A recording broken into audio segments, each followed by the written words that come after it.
Town stories के talk show में जिस तरीके से आप एक फैमिली के मेंबर बन चुके हैं, तो हम ये बोलने का थोड़ा सा हक रखते हैं कि अभी जैसे जैसे प्रोग्राम बढ़ रहे हैं तो उसी तरीके से उसके लिए फ़ंड भी बढ़ रहे हैं।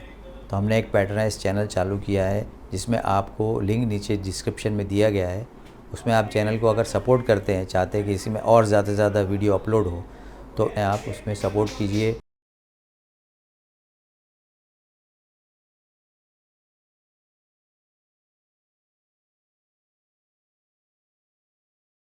टाउन स्टोरीज़ के टॉक शो में मैं नाज़िम आपका स्वागत करता हूं। आज हमारे मेहमान हैं जनाब सोहेल लोखंडवाला, जो कि एक बहुत ही एक्टिव सोशल एक्टिविटीज़ में बहुत ही एक्टिव है, इवन 75 इयर्स की उम्र में। इनके बारे में जितना भी बोला जाए कम है। आज की तारीख में इतनी उम्र में सोशल एक्टिव होना, यही अपने बारे में अब एक इनाम है। तो मिलते हैं हमारे मेहमान से, जनाब सोहेल लोखंडवाला साहब। अस्सलाम वालेकुम सलाम। सर,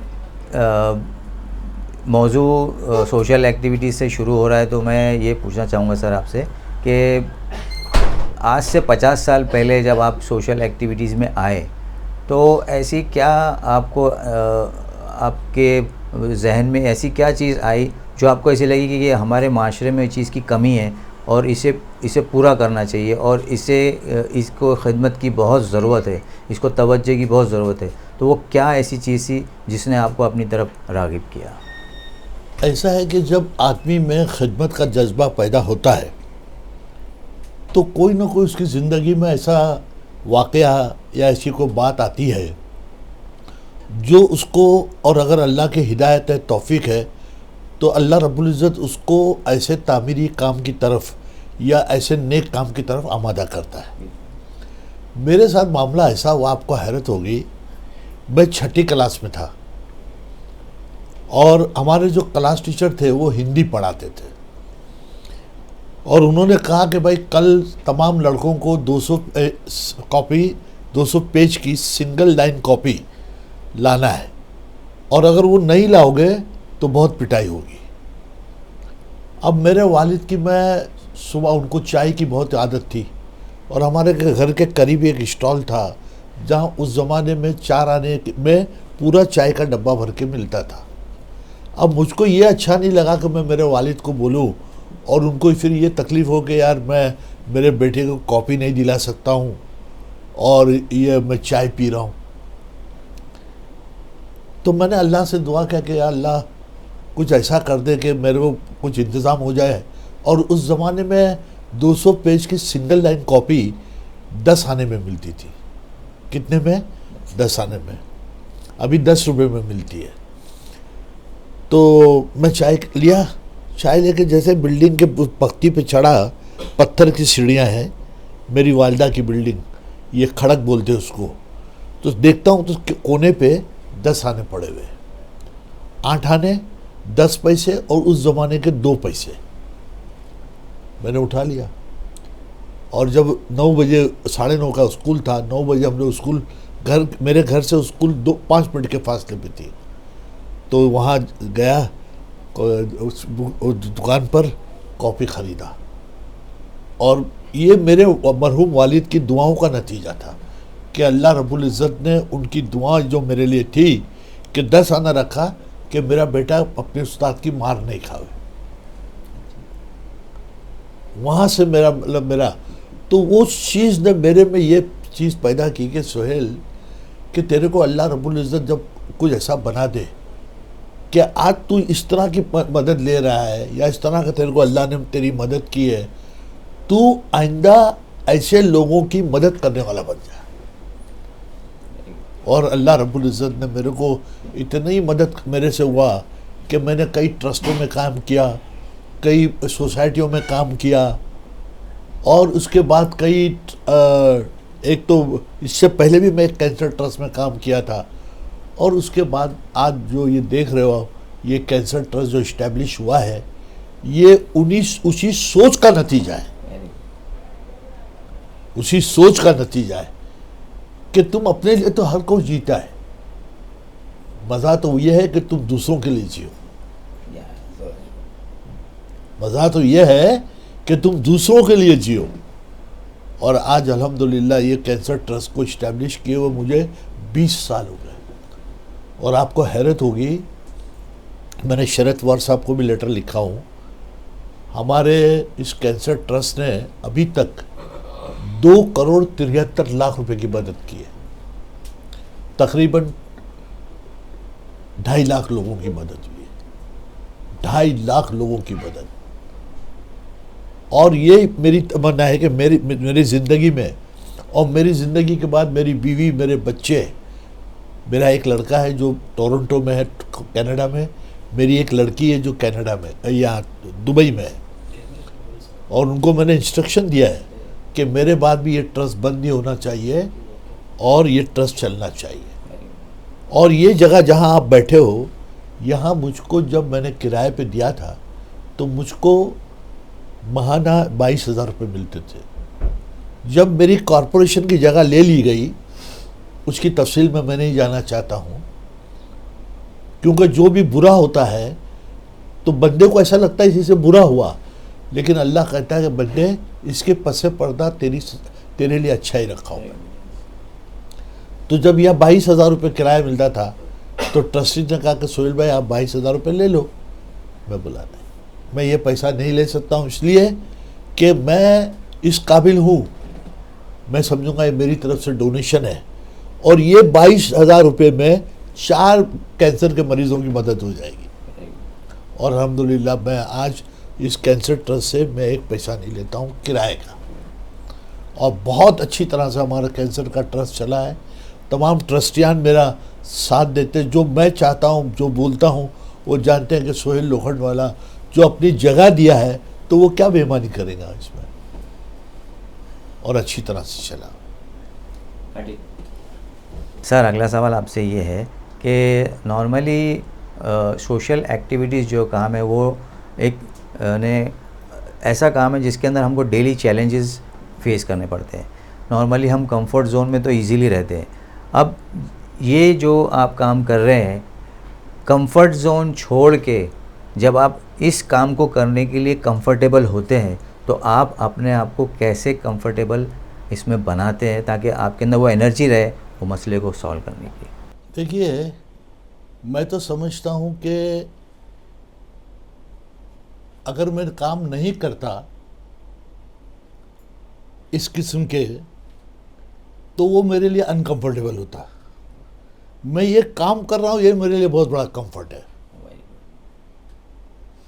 और अल्लाह रब्बुल इज़्ज़त की ज़ात, उसकी ज़ात पाक जो आसमान और ज़मीन का पूरा निज़ाम चलाता है, वो सबको पसंद नहीं करता है, मुंतखब करता है। एक से एक दिग्गज पड़े हुए हैं, एक से एक ताकतवर पड़े हुए हैं, एक से एक दौलतमंद पड़े हुए हैं, एक से एक रईस पड़े हुए हैं, लेकिन बेफ़ायदा। उनसे मिल्लत को कोई नफ़ा नहीं, कोई फ़ायदा नहीं। और कमज़ोर तरीन आदमी है, ज़ईफ़ तरीन आदमी है। अल्लाह ने फ़ैसला कर लिया कि मेरे इस कमज़ोर तरीन और ज़ईफ़ तरीन आदमी से मैं अल्लाह मेरी मखलूक की खिदमत लो, तो अल्लाह उसकी मखलूक की खिदमत ले रहा है। तो उसमें से एक सोहेल लोखंडवाला है। मेरे लिए ये बिल्कुल कंफर्ट नहीं है, कंफर्ट के बाहर है। It is not uncomfortable for me. On the contrary, मैं तो बहुत कंफर्ट महसूस करता हूँ इसमें मैं बहुत। और सुनिए, जब मैं, जैसा मैंने बताया ना 6ठी क्लास का, शुरू से क्या होता है कि जब अल्लाह रब्बुल इज़्ज़त को किसी बंदे के कुछ काम लेने होते हैं रूए ज़मीन पर अपनी मखलूक का, तो अल्लाह उस बंदे की फितरत में वो बातें डालता है, वो सोच डालता है। मैं 1967 में जब बनात वाला साहब सेकंड इलेक्शन लड़े थे उमर खाड़ी से, असम्बली का इलेक्शन, उस वक्त का मैं आदमी हूँ।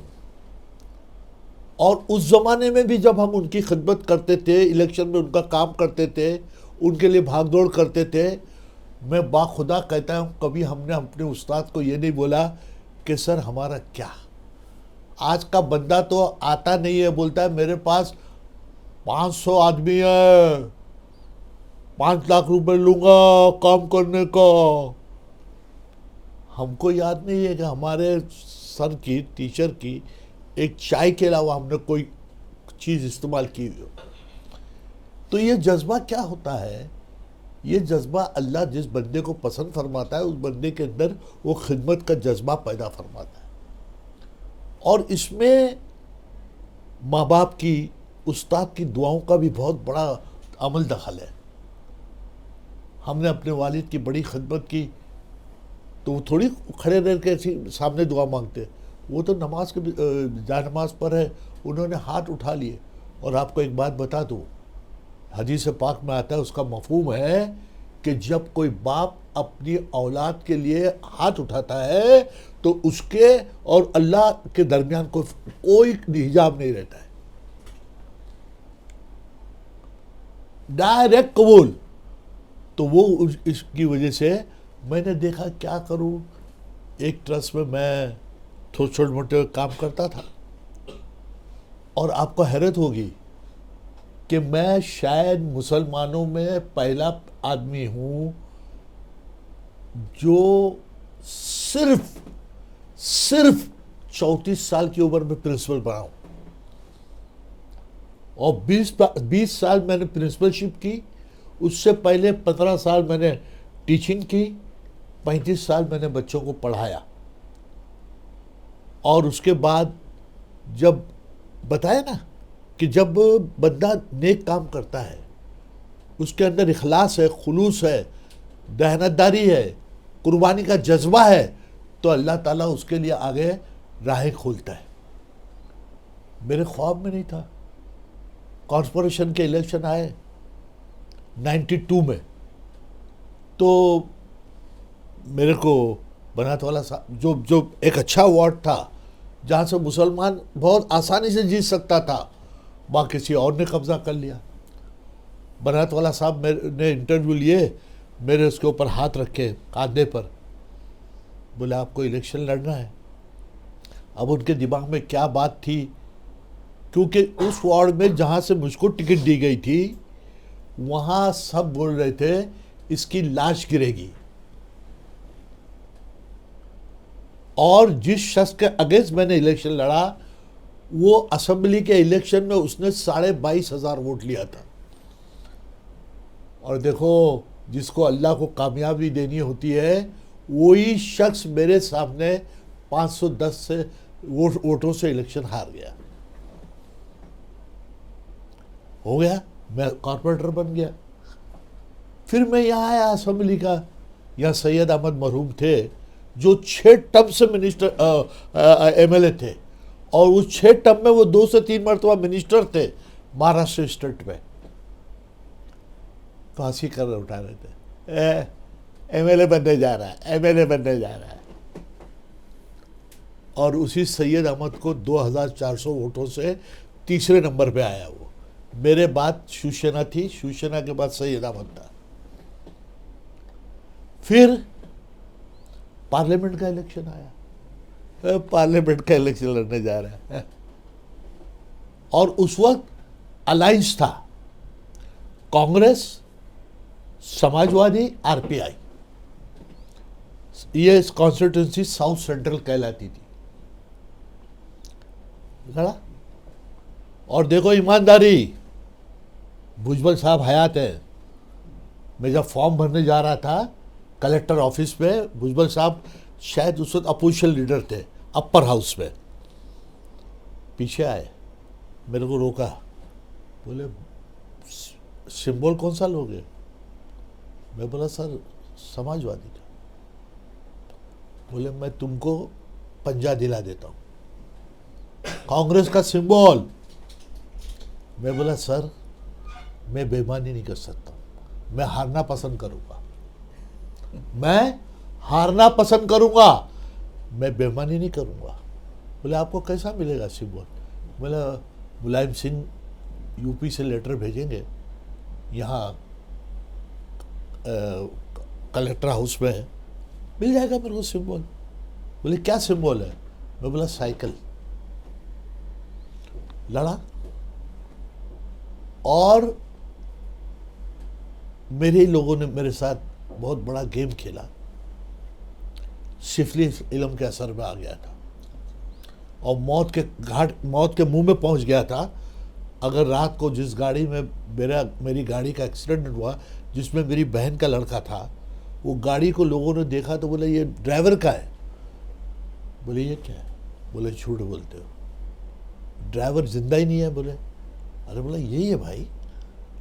और उस गाड़ी की रिपेयरिंग का खर्च कितना आया मालूम है?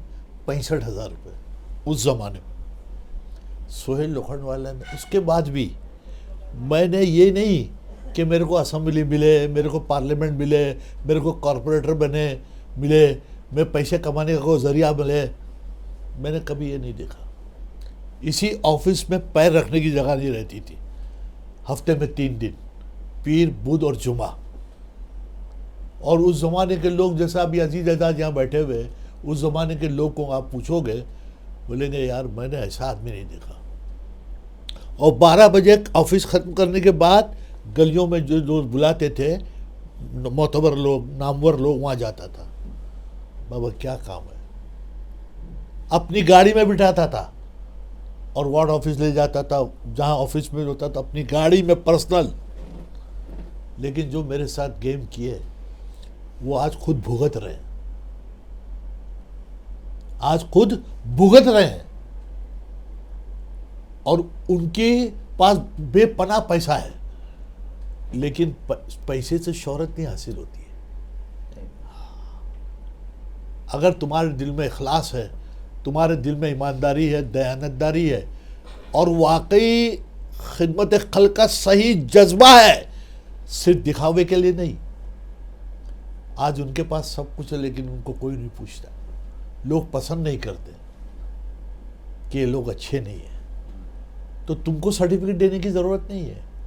आवाम जो है ना वो सब जानती है। आज मेरे पास अभी भी ये कैंसर का ट्रस्ट, उसके बाद जब ये ऑफिस कायम हुई और मैं एक कैंसर के ट्रस्ट में ट्रस्टी था, लेकिन वहाँ मैंने कुछ काम सही नहीं देखे। और मैंने जयंत पाटिल जो पहले मिनिस्टर थे, अभी एमएलए भी हैं, वो सीनियर आदमी है, बड़े अच्छे आदमी, मेरे करीबी दोस्तों में से, मैंने उनको पैटर्न बनाया था। एक मरतबा उन्होंने मेरे को बुलाया और बोले सोहेल लोखंडवाला, ये मेरा रेजिग्नेशन ले लो वहाँ से। सर खैरियत तो है? बोले कुछ कान पे बातें सही नहीं आ रही। रेजिग्नेशन दे दिया, मैंने भी रिज़ाइन कर दिया। मेरा बेटा टोरंटो में है, वो कमर्शियल पायलट है। उसने मेरे को बोला डैडी एक बात बोलूं आपको, आप दुनिया के लिए सब करते हो, क्यों करते हो? तुम्हारे में इतनी काबिलियत है, इतनी तुम्हारी में सलाहियत है, इतना खिदमत का जज्बा है, तुम्हारी अपनी पर्सनल ऑफिस है, तुम अपना ट्रस्ट कायम करो। और मैंने अल्हम्दुलिल्लाह वो कैंसर ट्रस्ट कायम किया। और कैंसर ट्रस्ट को कायम किए हुए तकरीबन 20 साल हुए। और उस 20 साल में हमने 2.5 लाख लोगों की मदद की, तकरीबन 3.25 करोड़ रुपया।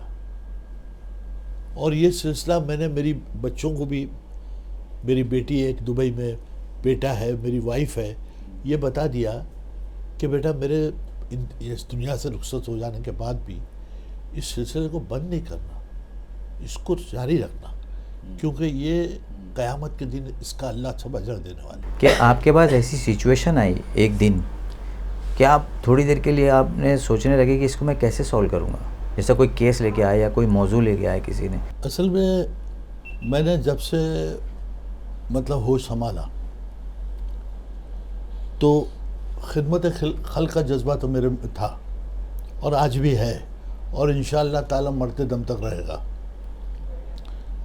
तो बहुत सारे ऐसे मतलब केसेस मेरे पास आते थे।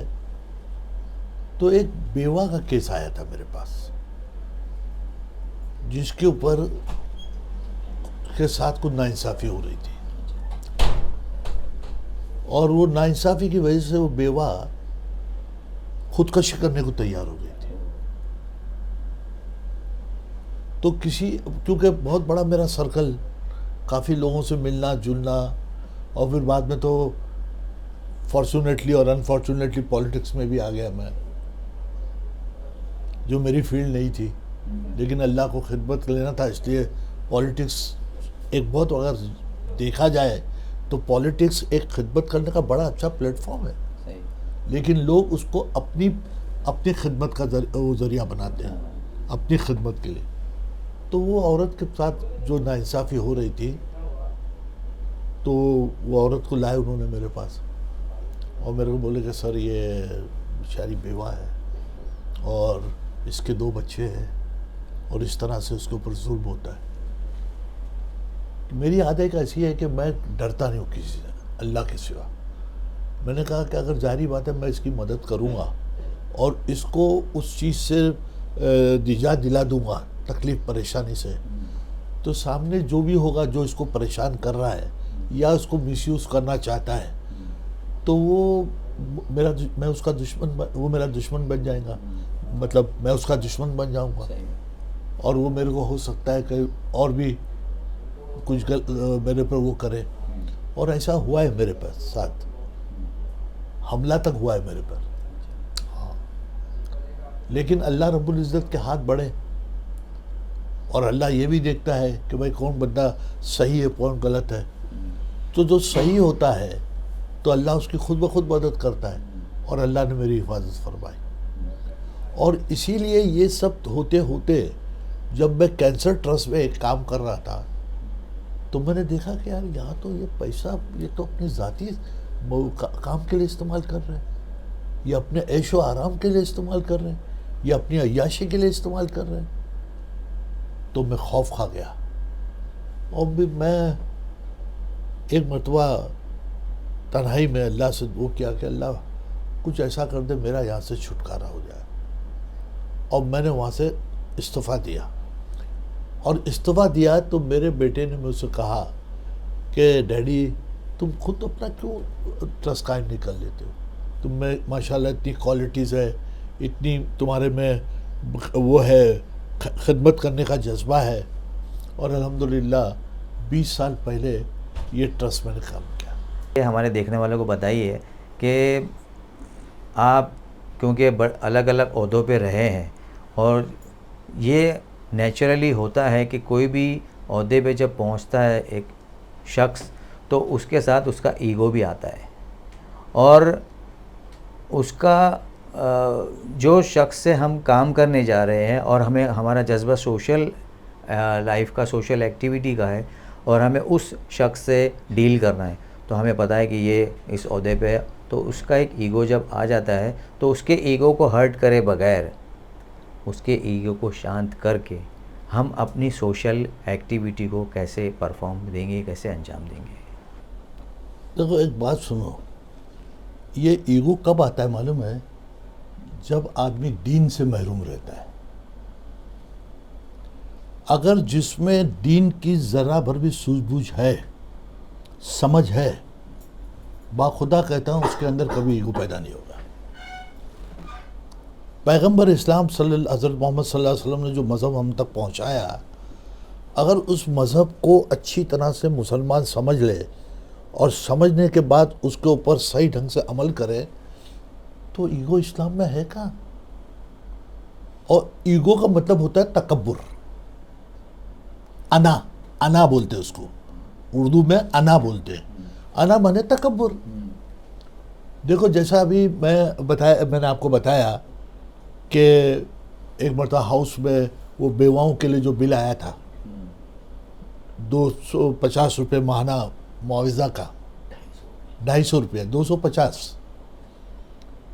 तो मैंने कहा कि यार ये हद हो गई, इतनी महंगाई में तुम एक बेवा को 250 रुपये दोगे तो उसकी बेचारी का गुजर बसर कैसा होगा?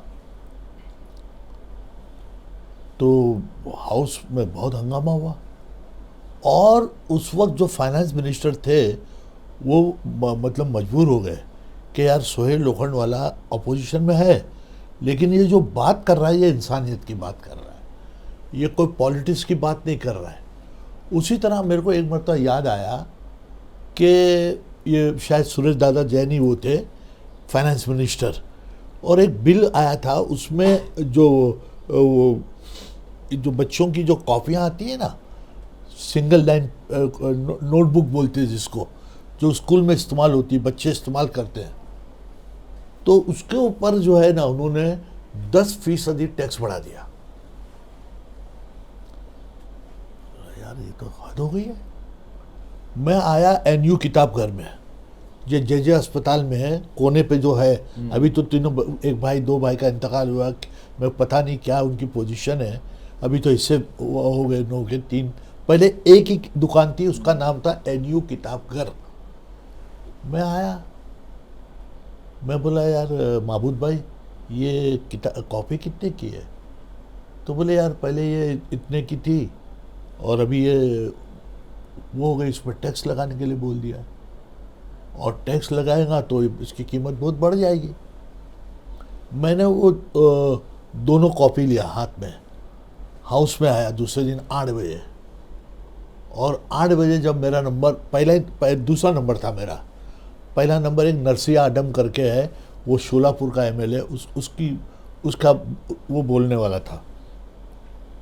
मैंने कहा कि सर ये ऐसा है कि एक तरफ तो आप बोलते बच्चे पढ़ते नहीं हैं, और आपको ये मालूम होना चाहिए कि मुंबई जैसे शहर में 70% बच्चे ऐसे हैं जो बेचारे चैरिटेबल ट्रस्ट से, सोसाइटियों से कॉपियाँ लेते हैं। महाराष्ट्र तो छोड़ो, मुंबई शहर जो कॉस्मोपॉलिटन शहर है, इंटरनेशनल सिटी है, वहाँ का बच्चा भी बेचारा गरीब है, उसके माँ बाप के पास इतना पैसा नहीं है कि वो एक 10-200 पेज की कॉपियाँ खरीद सके, तो वो बच्चा बेचारा ट्रस्ट में जाता है, सोसाइटी में जाता है और वहाँ से मदद मांगता है। और एक तरफ आप ये बोलते हो वो नहीं कर रहे हो, दूसरी तरफ आप उनके ऊपर वो लगाते हो, टैक्स लगाते हो। तो मैं बोला मेरी ये है, आपसे इल्तिजा है कि ये टैक्स नहीं लगना चाहिए।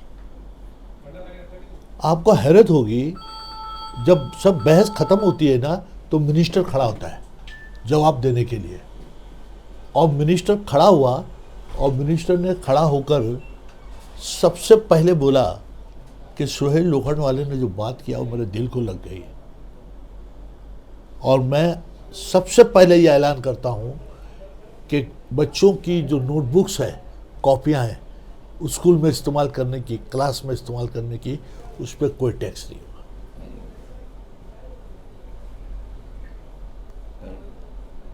ये किरदार था। लेकिन बोलते ना, तंग नज़र, फालतू किस्म के लोग, बदमाश किस्म के लोग, गुंडे किस्म के लोग पॉलिटिक्स में दाखिल हुए हैं। इसलिए अच्छा, अब एक ज़माना था, आप नाम सुने मधु दंडवते को? वो मधु दंडवते रेलवे मिनिस्टर था, और आपको हैरत होगी कपड़े अपने हाथ से धोता था। ये आपकी नॉलेज के लिए। राज नारायण था जिसने इंदिरा गांधी को हराया था रायबरेली से, वो साइकिल पे जाता था पार्लियामेंट हाउस में। आज रोना आता है हमको कि किस किस्म के लोग ये पॉलिटिक्स में दाखिल हुए, जिन्होंने पूरा कमर्शलाइज कर दिया। अब अच्छे लोगों का, नेक लोगों का, ईमानदारी दयानतदारी से काम करने वाले लोगों का कोई यहाँ वो नहीं है। राज नारायण साइकिल पे जाता था, जिसने इंदिरा गांधी को इलेक्शन हराया, आपको याद होगा। हमारे देखने वालों को ये बताइए कि आज का जो हमारा यूथ है उसके पास हर एक चीज़ की फैसिलिटीज़ है। यानी मैं ये बताऊंगा कि टेक्नोलॉजी से भरपूर है, इंटरनेट की फैसिलिटीज़ है, एजुकेशन की फैसिलिटीज़ है, और वो जो चाहे वो एक झटके में, एक मिनट के अंदर है, वो अपनी एजुकेशन को बढ़ा सकता है, उसमें इजाफा ला सकता है। लेकिन सर आज का यूथ जो है वो डायरेक्शन लेस है, और वो अपने आप को एम्पावर करने के बदले में कहीं और दिशा में चले जा रहा है। और इसी वजह से जो है हमारे यूथ को आप कुछ ऐसा पैगाम दीजिए कि वो सही डायरेक्शन में जाए। दरअसल देखिए, जो कौम के जिम्मेदार हैं उनमें इत्तेहाद नहीं है, और हर आदमी में खुदगर्जी है, वो किसी के साथ मिलकर काम करने को तैयार नहीं है। और हर एक की अपनी 1.5 ईंट की अलग मस्जिद बनी हुई है। जब इस तरह से आपस में ये तकसीम होगी और हम इस तरह से मुख्तलिफ खानों में बटे हुए रहेंगे तो नौजवान को कौन गाइड करेगा? इसलिए नौजवान डायरेक्शन लेस है। लेकिन फिर भी मैं आपको थोड़ा आपसे यहाँ इख्तिलाफ नहीं मतलब कर रखूँगा। इतना सब बुरा होने के बावजूद भी मैं देख रहा हूँ कि मुसलमानों की कुछ तंजीमें, मैं नाम नहीं लूँगा क्योंकि अगर 2 का नाम लिया और 2 का भूल गया तो भी गलत हो जाएगा, कुछ तंजीमें फिर भी काम कर रही हैं नौजवानों को राह रास्त पे लाने के लिए, नौजवानों को एक डायरेक्शन देने के लिए, नौजवानों को के मुस्तकबिल को ताबनाक बनाने के लिए। फिर भी कुछ तंजीमें काम कर रही हैं। ऐसा नहीं कि बिल्कुल भी काम नहीं हो रहा है, लेकिन यह है कि जितना काम होना चाहिए इस आज के इस दौर में उतना काम नहीं हो रहा है।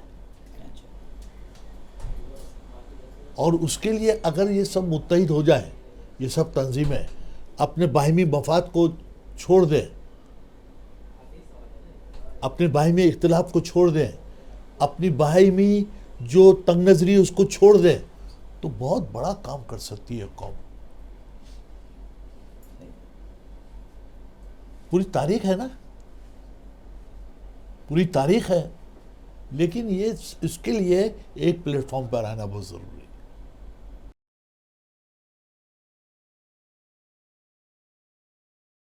टाउन स्टोरीज़ के टॉक शो में जिस तरीके से आप एक फैमिली के मेंबर बन चुके हैं, तो हम ये बोलने का थोड़ा सा हक रखते हैं कि अभी जैसे जैसे प्रोग्राम बढ़ रहे हैं तो उसी तरीके से उसके लिए फ़ंड भी बढ़ रहे हैं। तो हमने एक पैट्रनाइज चैनल चालू किया है जिसमें आपको लिंक नीचे डिस्क्रिप्शन में दिया गया है। उसमें आप चैनल को अगर सपोर्ट करते हैं, चाहते हैं कि इसी में और ज़्यादा से ज़्यादा वीडियो अपलोड हो, तो आप उसमें सपोर्ट कीजिए।